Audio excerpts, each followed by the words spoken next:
Morning बेटा, नमस्कार। कैसे हो आप सब लोग? देखिए बेटा, हमने जो चर्चा की थी पिछली वीडियो में, उसमें हमारा टॉपिक चल ही रहा था भाषा, व्याकरण और लिपि। उसमें जो पिछली वीडियो में हमने जो चर्चा की थी वो चर्चा की थी कि भाषा के विविध रूप कौन कौन से होते हैं और भाषा की प्रमुख इकाइयाँ कौन कौन सी हैं। देखो, भाषा के जो विविध रूप हमने पढ़े थे, उन विविध रूपों में हमने पढ़ा था कि जो भाषा के जो विविध रूप है वो 4 होते हैं, जिसमें हमने पढ़ा था मूल भाषा, विभाषा, बोली और उपबोली।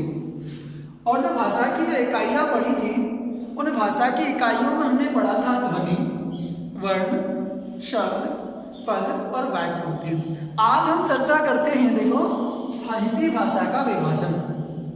तो जो हिंदी भाषा का विभाजन है वो कितने रूपों में हुआ, उसकी चर्चा आज हम यहाँ पे करते हैं। देखो, तो हिंदी भाषा का जो विभाजन था वो 5 उपभाषा, कितनी?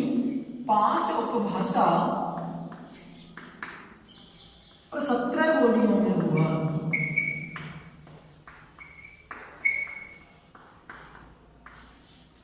5 उपभाषा और कितनी बोलियां थी? 17। हिंदी भाषा का जो विभाजन था वह विभाजन 5 उपभाषा और 17 बोलियों में हुआ है, जिनमें देखो कौन कौन सी हैं उनकी चर्चा हम देखो करते हैं।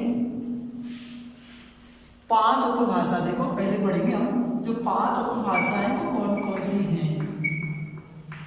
5 उपभाषा, पहले देखो डायग्राम बना लेते हैं, एक हम भाषाओं का ऐसे बताते हैं। नंबर 1 आती है, देखो अपनी पूर्वी हिंदी। पहली उपभाषा कौन सी होगी? अपनी पूर्वी हिंदी। पहली जो उपभाषा है वो कौन सी है? पूर्वी हिंदी है। इसके अंतर्गत कितनी बोलियां आई? 3। जो पूर्वी हिंदी है इसके अंतर्गत कितनी बोलियां आई थी? 3 बोलियां आई थी, जिनमें देखो छत्तीसगढ़ी। पहली बोली कौन सी है? छत्तीसगढ़ी।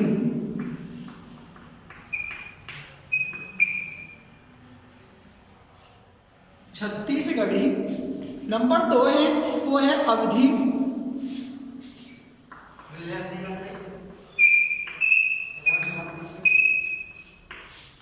11th क्लास का टेस्ट है ना बेटा आज का, तो आपको पता है टेस्ट है आज का 11th क्लास का। टेस्ट डाल दिया है आपका मैंने ऑनलाइन, पीडीएफ डाल दी। कौन से पार्ट की? तीसरे पार्ट की मैंने आपको पीडीएफ डाल दी, ठीक है ना? उसका काम करना है आपको, और टेस्ट है आपका आज का, वो टेस्ट देना है आपको, ठीक है? पूर्वी हिंदी की 3 जो बोलियां हैं उनमें पहली है छत्तीसगढ़ी, और जो अपनी दूसरी थी वो थी अवधी, और तीसरी है बघेली। तीसरी कौन सी है? बघेली। तो पूर्वी हिंदी जो उपभाषा है पहली, वैसे पूर्वी हिंदी की उपभाषा में 3 बोलियां आई, जिनमें पहली थी छत्तीसगढ़ी, नंबर 2 थी अवधी, और नंबर 3 कौन सी थी? बघेली थी। अब बात करते हैं हम दूसरे नंबर की, देखो पश्चिमी हिंदी। जो दूसरी उपभाषा थी वो कौन सी थी? पश्चिमी हिंदी। बेटा यहाँ पे आवाज मत करो, इसमें आवाज जा रही है आपकी। पश्चिमी हिंदी।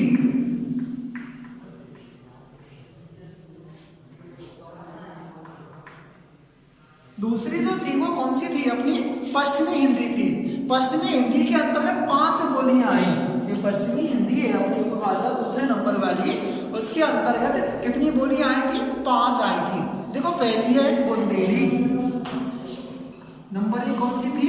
बुंदेली। पहली जो बोली थी वो कौन सी थी? बुंदेली। नंबर 2 थी कन्नौजी।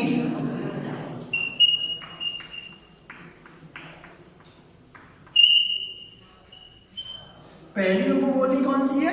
वो पहली कौन सी है? बोली बुंदेली। नंबर 2 कन्नौजी। तीसरी आती है बांगरू, जिसको हरियाणवी भी बोल देते हैं हम। बांगरू, जिसको क्या बोल देते हैं? हरियाणवी भी बोल देते हैं। हरियाणवी भी आप इसको कह सकते हो। नंबर 4 पे आती है ब्रज। नंबर 4 ब्रज। और नंबर 5 पे आती है खड़ी बोली।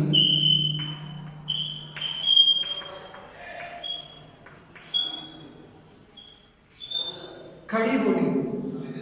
तो जो पश्चिमी हिंदी है अपनी, उस पश्चिमी हिंदी की कितनी बोलियां थी? 5 थी। पश्चिमी जो उपभाषा है अपनी, उस उपभाषा में कितनी बोलियां थी? 5 थी। कौन कौन सी? कन्नौजी, बुंदेली, बागलू, ब्रज और खड़ी बोली। पांच बोलियों में, अर्थात पश्चिमी हिंदी की कितनी थी? 5 बोलियां थी, जिसमें बुंदेली, कन्नौजी, हरियाणवी, ब्रज और खड़ी बोली। नंबर तीसरी जो अपनी आती है वो आती है बिहारी। नंबर 3 कौन है? बिहारी। तीसरी जो अपनी उपभाषा है वो कौन सी है? वो है बिहारी। और बिहारी के अंतर्गत अपनी जो भाषाएं बनी, उसके अंतर्गत आई बेटा 3, भोजपुरी, मगही और मैथिली। भोजपुरी,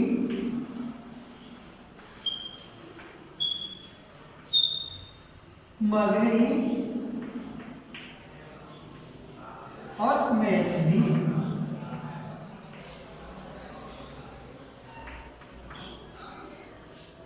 मैथिली 3 आई। नंबर 4 जो अपनी आती है वो आती है राजस्थानी। नंबर 4 जो भाषा की वो कौन सी है? राजस्थानी।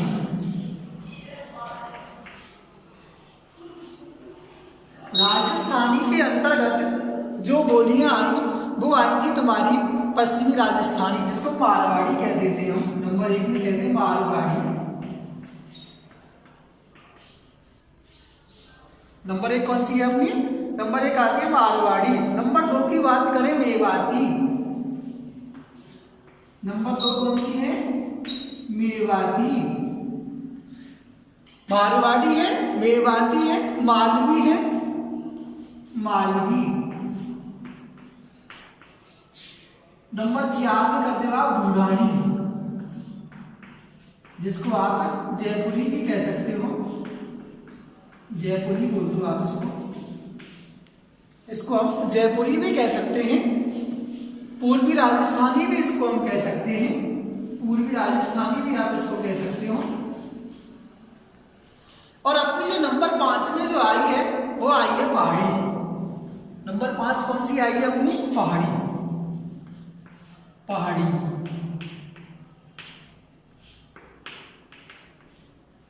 पहाड़ी, पहाड़ी के अंतर्गत आई पश्चिमी पहाड़ी और मध्यवर्ती पहाड़ी। पश्चिमी पहाड़ी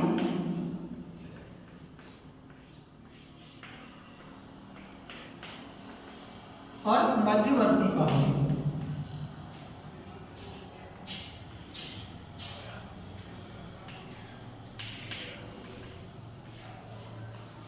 तो ये थी अपनी हिंदी भाषा का जो विभाजन हुआ है वो 5 उपभाषाओं में हुआ था। हिंदी भाषा का जो विभाजन है वो कितनी उपभाषाओं में हुआ था? 5। कौन कौन सी? पूर्वी हिंदी, पश्चिमी हिंदी, बिहारी, राजस्थानी और पहाड़ी। देखो पूर्वी हिंदी है, उस पूर्वी हिंदी में 3 बोलियां आई, छत्तीसगढ़ी, अवधी और बघेली। पश्चिमी हिंदी के अंतर्गत जो आई थी उनमें बुंदेली, कन्नौजी, बागलू, ब्रज और खड़ी बोली आई। तीसरी थी बिहारी। बिहारी के अंतर्गत भोजपुरी, मगही और मैथिली। राजस्थानी के अंतर्गत मारवाड़ी, मेवाती, मालवी और ढूंढानी। और जो 5वीं थी अपनी पहाड़ी, इसके अंतर्गत आई पश्चिमी पहाड़ी और मध्यवर्ती पहाड़ी। 2 अंक का प्रश्न बेटा आपसे वो पूछ सकता है, 2 अंक में आपसे वो पूछ सकता है कि जो अपनी हिंदी भाषा का विभाजन है वो कितनी उपभाषाओं में और कितनी बोलियों में हुआ है। वो आपसे प्रश्न पूछ सकता है 2 नंबर में।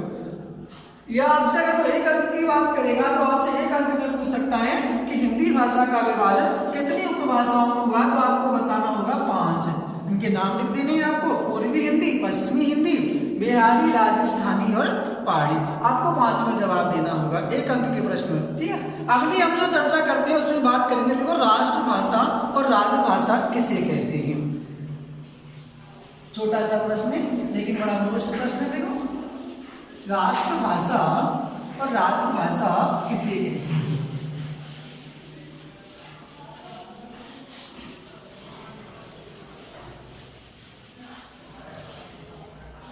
राष्ट्रभाषा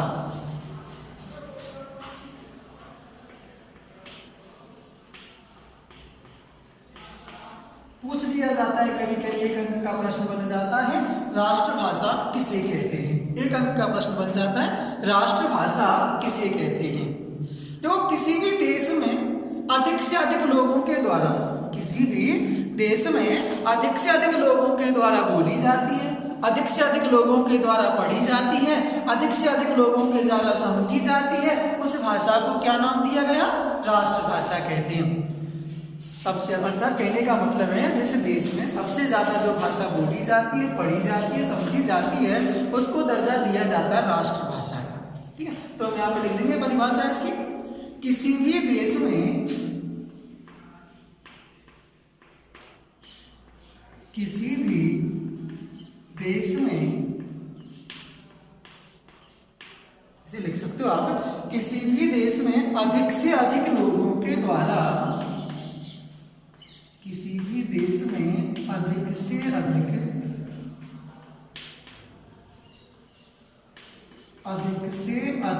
लोगों के द्वारा, किसी भी देश में अधिक से अधिक लोगों के द्वारा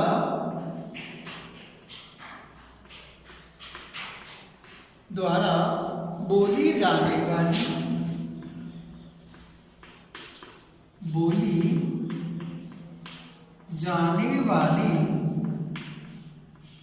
कोमा लगा देना आप, बोली जाने वाली, पढ़ी जाने वाली,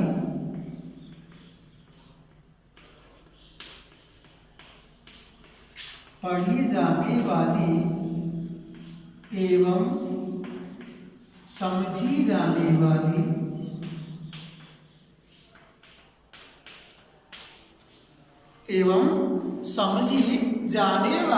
भाषा को, समझी जाने वाली भाषा को राष्ट्रभाषा कहते हैं।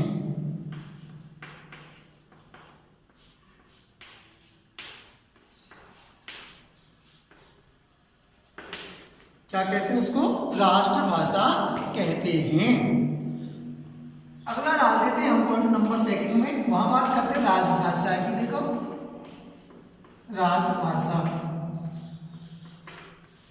राजभाषा, संविधान द्वारा स्वीकृत भाषा,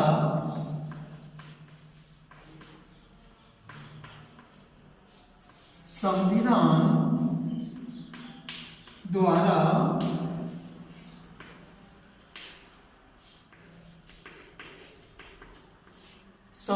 द्वारा स्वीकृत भाषा जिसमें संविधान का कामकाज,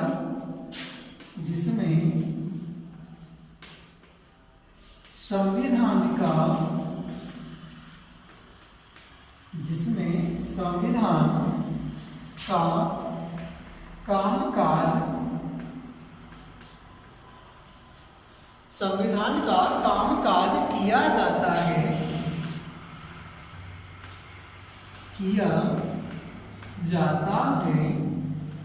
उसे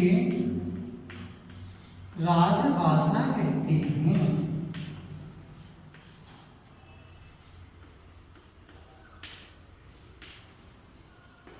उसे क्या कहते हैं हम, उसे राजभाषा कहते हैं।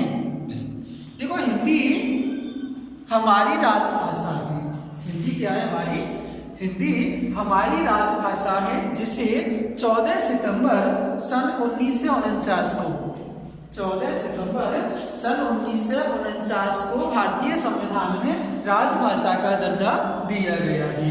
आप इसको नीचे लिख सकते हो, 14 सितंबर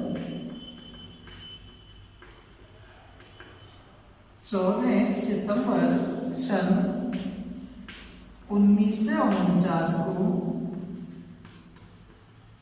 14 सितंबर 1949 को भारतीय संविधान में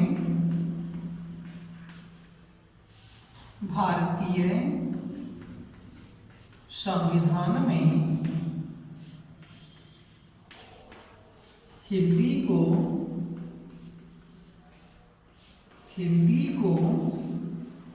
राजभाषा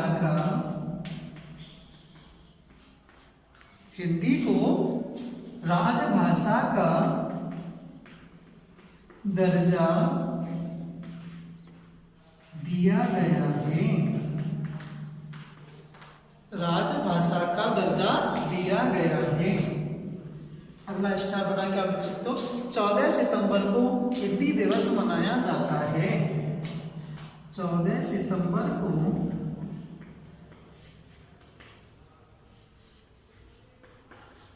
हिंदी दिवस के रूप में मनाते हैं। 14 सितंबर को हिंदी दिवस के रूप में मनाते हैं। 14 सितंबर को हिंदी दिवस के रूप में मनाते हैं। तो देखो बेटा, ये हमने चर्चा की थी अब तक भाषा की। हमारा पहला खंड समाप्त हुआ है इसमें भाषा। हमने पहले खंड की चर्चा अब तक की है भाषा। भाषा किसे कहते हैं? वाणी की अभिव्यक्ति को भाषा कहते हैं। भाषा के मुख्यतः दो रूप होते हैं, लिखित भाषा होती है, मौखिक भाषा होती है। भाषा के विविध रूप की बात करें तो भाषा के विविध रूप में मूल भाषा, उपभाषा, बोली और उपबोली होती है। भाषा की इकाइयों की बात करें तो 5 होती है, वर्ण, ध्वनि, वर्ण, शब्द, पद और वाक्य होते हैं। उसके बाद में हमने बात की थी मौखिक और लिखित भाषा में अंतर की चर्चा की थी हमने कि लिखित भाषा और मौखिक भाषा में अंतर क्या होता है। उसके बाद में हमने हिंदी भाषा का विभाजन किया था 5 उपभाषाओं और 17 बोलियों में किया था। पूर्वी हिंदी होती है, पश्चिमी हिंदी होती है, बिहारी होती है, राजस्थानी होती है, पहाड़ी होती है। उसकी 17 बोलियां हमने पढ़ी थी। राष्ट्रभाषा हमने पढ़ी, किसी भी देश में अधिक से अधिक लोगों के द्वारा बोली जाने वाली, समझी जाने वाली, पढ़ी जाने वाली भाषा को राष्ट्रभाषा कहते हैं। हमने राजभाषा की चर्चा की, संविधान द्वारा स्वीकृत भाषा जिसमें संविधान का कामकाज किया जाता है उसे राजभाषा कहते हैं।